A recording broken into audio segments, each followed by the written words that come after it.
আব্বা আমার উপরে উঠে এমা করে ফাল পারছে। বড় মানুষের তাহানি ফাঁক হয় না কোনোদিন কোন নাগে, আমার 4 বছরের শিশুর তাহানি ফাঁক হয়ে গেছে। তোরে তালাক দেবো, তোর মায়ের করবো, বোনের করবো, তোর মেয়ের করবো। স্বামী আপনার মেয়েকে করছে। রাত তখন প্রায় 2টা, চারিদিকে গভীর নীরবতা। একই বিছানায় ঘুমিয়েছিলেন মা, তার 5 বৎসরের মেয়ে আর স্বামী। হঠাৎই সেই নীরবতা ভেঙে শোনা যায় এক শিশুর কান্না। মা ঘুম ভেঙে দেখেন তার ছোট্ট মেয়েটি ব্যথায় কাতরাচ্ছে, কিন্তু কয়েক মিনিট পর শিশুটি যা বলল তা শুনে মায়ের পায়ের নিচ থেকে মাটি সরে যায়। কারণ অভিযোগ উঠেছে শিশুটির নিজের সৎ বাবার বিরুদ্ধে।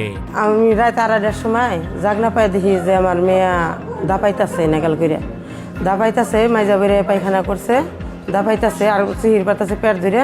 তা আমি বলছি মা তোমার কী হয়েছে? কই আব্বু আমার এই নাগাল মা, আব্বু আমার এই নাগাল করে মানে মারছে। আব্বু আমার উপরে উঠে এমা করে ফাল পারছে, আমার এরকম হয়েছে, আমি হেনার বাসন আমার মেয়েরে ফেলাইব। পেট ধরে অনেক সিহির পারছে। সিহির পারার পর আমি টয়লেটে নিয়ে গেছি। আমার মেয়ে টয়লেটের হাতে বিলাটাও ভাঙছে, আবার পাতলা পায়খানা করতেছে, এখনও পাতলা পায়খানাই আছে ওর। এই অবস্থায় আমি দৌড় পেরে যাই হসপিটালে গুনাপাড়া দেখে, তারপরে তারা সব কিছু দেখলো, দেখে আমার এই জায়গায় পাঠাইছে। আমি এনে এসে ভর্তি হয়েছি। কবেকার ঘটনা এটা? এটা শুক্রবারের রাতে 2:30টার সময় হয়েছে। শনিবার দিন আমি সকালে এসে গুনাপাড়া উপস্থিত। গুনাপাড়া থেকে আমি এনে দুপুরবেলা আমি ভর্তি হয়েছি এই জায়গায়। ওর বাপে মতি ব্যাপারই করছে, সৎ বাপে। সবচেয়ে অবাক করার বিষয়, অভিযোগ ওঠা সেই ব্যক্তি তখন ঠিক পাশেই ঘুমের ভান করে শুয়েছিলেন। মেয়ের কথা শোনার পর ক্ষোভে ফেটে পড়েন মা। তিনি সঙ্গে সঙ্গেই তার স্বামীকে ডাকেন, এমনকি পবিত্র কোরআন শরীফ হাতে দিয়ে সত্য জানতে চান। তাহলে তারপরে মেয়ে ধরছি, দইরা বলছি মেয়ের একটু করে, তারপর বলছি যে কোরআন শরীফটা ধরে কথাটা বলো। আমার স্বামী ঘুমের ভাঙ ধরছে, আমি কিছু উঠো কোরআন শরীফটা ধরো। তো দইরা কথাটা বলো যে আমার মেয়ে সত্য না তুমি সত্য নাকি জিনপুরি সত্য। আমি এটার জন্য কাছি। তাহলে আমার স্বামী বলতে জিনপুরি ধরে মাগি তোরে নিয়ে আমি খাবো না, তোরে তালাক দেবো, তোর মায়ের করবো, বোনের করবো, তোর মেয়ের করবো।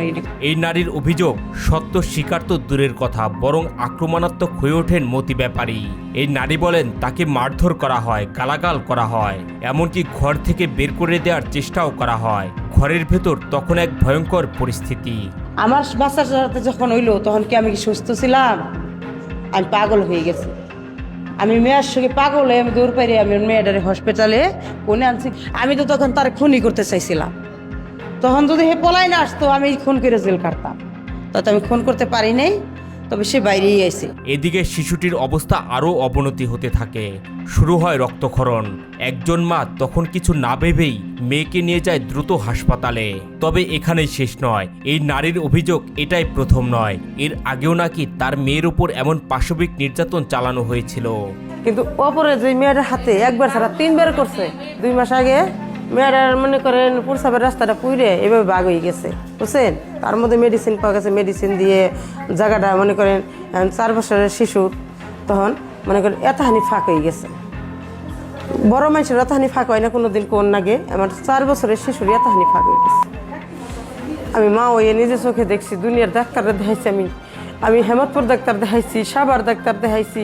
আমি ডাক্তারের কাছে ঘুরতে ঘুরতে 3.5 লাখ টাকা আমি নষ্ট করে ফেলাইছি। ফকির পাকড়ের পাশে আমি ঘুরছি এই মেয়ের নিকে। এই মেয়ে ভালো করে আমি কেবল 2 মাস ধরে বসি, আবার ওই ক্ষতি করলো। ঘটনাটি সামনে আসতেই অনেকে প্রশ্ন তুলতে শুরু করেন, স্বামীর সাথে স্ত্রীর সম্পর্ক খারাপ বলেই কি এমন অভিযোগ? জবাবে এই নারী বলেন তার স্বামী দীর্ঘদিন ধরেই তাকে শারীরিক নির্যাতন করতেন, প্রায়ই দিতেন ডিভোর্সের হুমকি। কিন্তু প্রশ্ন হচ্ছে, স্বামী স্ত্রীর দ্বন্দ্ব যাই থাকুক, একটি 5 বছরের শিশুকে নিয়ে এমন অভিযোগ কি কোনো মা অকারণেই তুলবেন? আমার একটা প্রশ্নের উত্তর দিবেন। আপনাকে কি ডিভোর্স দেওয়ার কারণেই আপনি আপনার স্বামীর বিরুদ্ধে এই অভিযোগ? না, ডিভোর্স তো আমার আরো আগেও দিতে চাইছে বা ঈদের পরেও দিতে চাইছে। আমার শাশুড়ির আমি কই রাখছি, যদি আপনার ছেলে আমার ডিভোর্স দেয়, আলহামদুলিল্লাহ আমি বাইসা গেলাম, মেয়েটা নিয়ে আমি চলে যাবো। কি যত তাড়াতাড়ি পারে দেও খাবারে। স্বামী কি স্বীকার করছে যে আপনার মেয়ের সঙ্গে এই ঘটনা ঘটেছে? আমার স্বামী স্বীকার করে নাই। স্বীকার করবো না বলেই সে ভেজালে পড়বো না, স্বীকার করবো না, হে এই কাম করবো। ঠিক আছে, কিভাবে বুঝলেন যে সেই এই ঘটনা ঘটেছে? সে এই ঘটনা ঘটেছে, একটা ঘরের মধ্যে একটা মহিলা থাকে, একটা বাচ্চা থাকে। হ্যাঁ, ঘরটা দরজা লাগাই না থাকে, এনে কি আর কোনো পুরুষপোলা থাকে? যদি রাতে ঘুমান আপনার স্ত্রী ছাড়া, সন্তান ছাড়া, আরো কেউ রাখেন আপনি হাতে বিছানায়, কোন থাকে না তো? এখন ডাক্তার কি বলছে? ডাক্তারও হে তাই প্রমাণ পাইছে। আসলে কি এই আপনার এই স্বামী আপনার মেয়েকে হ্যাঁ এই- করছে, 100% শিওরও করছে। শেষ পর্যন্ত নিজের সন্তানের ন্যায় বিচারের আশায় আইনের দ্বারস্থ হন এই নারী। তিনি চান তার মেয়ের সঙ্গে যা হয়েছে তার সঠিক বিচার হোক। এদিকে ঘটনাটি প্রকাশ্যে আসার পর থেকেই এলাকায় তৈরি হয় ব্যাপক আলোচনা। অনেকেই দোষীর কঠোর শাস্তির দাবি জানিয়েছেন। আমি অনেক সহযোগের মধ্যে আমি পুলিশের কাছে আমি অনেক সহযোগিতাও চাইছি। তারা উল্টে আমার কয় আপনি যে কেসটা লিখবেন, পরবর্তীতে যদি উল্টে হয় তাহলে আপনার বৃত্তে আসবো, আমাকে আসে যদি আমার বৃত্তে আসুক, তাও আমার একটু সহযোগিতা করে। তো এনাকাল করে সহযোগিতা কেউ আমার করে নাইছি। এর আগে ঘটলো, আপনি বিচার চাইছেন কোথায়? আমি সিঙ্গের যাইয়ে কেস লিখছিলাম, বুঝছেন, আমার কাছে এই ফাইলও আছে। আমি যে কাগজটা লিখছিলাম তারা আমার অনেকভাবে বুঝাই কইছে, মদ্দা ধরে দিবার কইছে, ঈদা ধরে দিয়ে আমাকে পামু কোদাল। আমি তো চিনি না কিরা বেছে কিরা কি করে, আমি তো যাই না কোনোদিন, গড়তে সন্ধ্যাইলে বেরিয়ে নামি। মানে মদ্দা ধরে মানে কি? কই মদ্দা ধরাই দাও, বিচার হবে না। তাই এই মেয়েটার উপরে নির্যাতনের বিচারটা আসবে না, মেয়েটা বাইসে যাবে না। মেয়েটা তো এখানে নির্যাতনের বিচার দিলে মেয়েটা তো বড় হইলে বাদর ভবিষ্যৎ কানা, এটা কইছিল, বুঝছেন। কিন্তু অপরে সেই নির্যাতনের মামলায় আমার এখন দেন লাগতেছে, কপাল দোষে। কারণ একবার না, দুইবার না, তিনবার এটা নির্যাতন আমার মেয়ে। একটি শিশু পৃথিবীতে সবচেয়ে বিশ্বাস করে তার পরিবারকে, তার বাবা মাকে।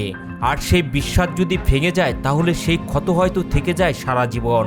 এই ঘটনার সত্যতা তদন্তের মাধ্যমে বেরিয়ে আসুক, এটাই সবার প্রত্যাশা।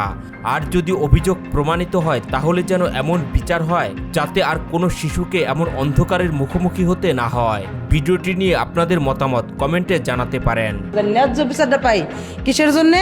আমার ওই মেয়ে, হ্যাঁ, আমি এটা দেখার জন্যে আমি আইছি কোনে গুনাপাড়া সরকারি মেডিকেলে, জেনে গেলে বিচার পামো, তাহলে হেন থাইছি। এই জায়গা থেকে আমার পাঠাই দিছে কোনে ইমার্জেন্সিতে, যে আপনার মেয়ের সুস্থ সবল হইব, মানে চিকিৎসাটা হইব, আপনার মেয়েটা ভালো হইব।